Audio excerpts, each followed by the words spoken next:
TJ Zwarch with the Agents of Fandom here with Percy and Annabeth and Grover themselves. Walker, Leah, Aryan, thanks so much for sitting down with me. After seeing a lot of, press footage between the three of you together, a lot of people are saying that you really have similar personalities to your characters in the story. How do you feel like you identify with your characters in real life? I feel like it's her capability of switching, if that makes sense, how she's always strong, she's very independent. She feels like at certain times that she needs to relax, but she doesn't show anyone that, if that makes sense. And, me, when I try to do things, I try to do it all by myself to figure it out. And not in a selfish way, but, I just feel like I have to do it for some reason. I feel like I just have to do everything, even with cleaning up. My parents are not going to agree with that. But, sometimes I feel like I have to rely on others. And I know that with Annabeth and stuff, she likes to do a lot of things by herself. She's independent.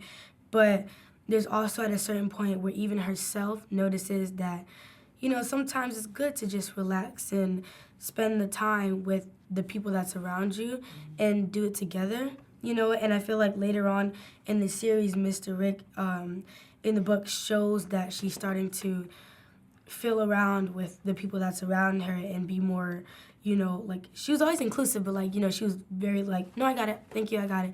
But I feel like in this, though, she's giving opportunities.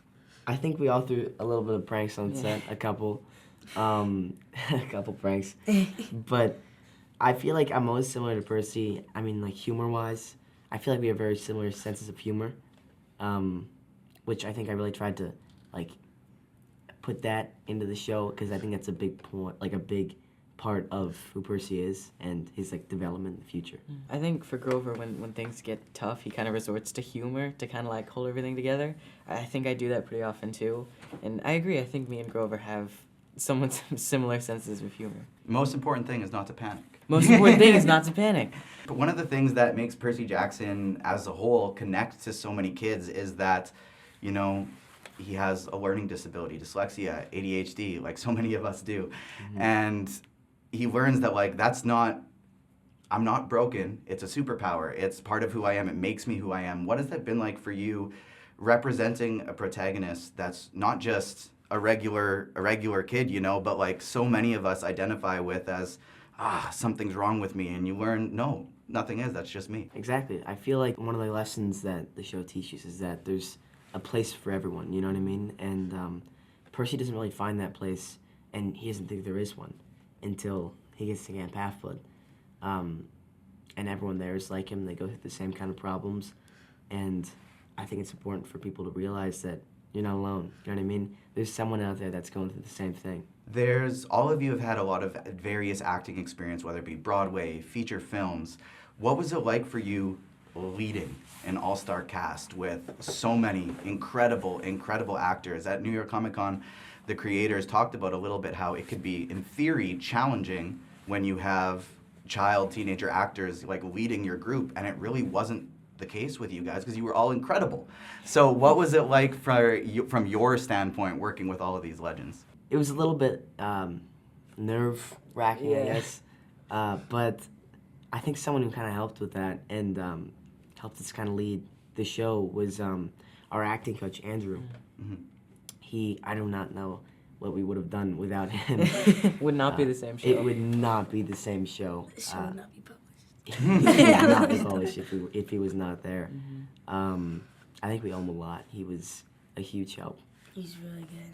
Any specific connections with anybody on the cast that you were like, wow, they really either helped me or, outside of Andrew, or you just were fanboy and fangirling a little bit, oh my gosh, there they are. I feel like for me, it was definitely Miss Jessica Parker, who played Medusa, because I've watched her in my childhood movie, another Cinderella story with Selena Gomez. I was obsessed with that movie. I even know the dance that Joey did. I still do it. And, I knew that her face looked familiar when we were filming. So I don't want to sound weird when I say this. I promise you it's not as bad as what I'm going to say it as. But I just kept staring at her, and I was like, I was like, she just like looks familiar, and I'm like, I can't think, and because I knew that she was in something else, and I was talking about it, but then on top of that though, I was like, there's something else though. I like when they like like published her casting out there, and it said another Cinderella story. I literally had a heart attack, and I was like, that's who she is, and I went crazy. And like also a lot of things that she just told me, like when before she left, she was like like never give up, keep doing this, you're doing great and stuff. And even just not that long ago when I saw her, she told me a lot of things, and it was so great working with her, even though in the show we're not that best of friends. Thank you so much for joining me. This will be up on the Agents Fandom YouTube page. Check out Percy Jackson and the Olympians, streaming soon on Disney+. Great, Thank you very much.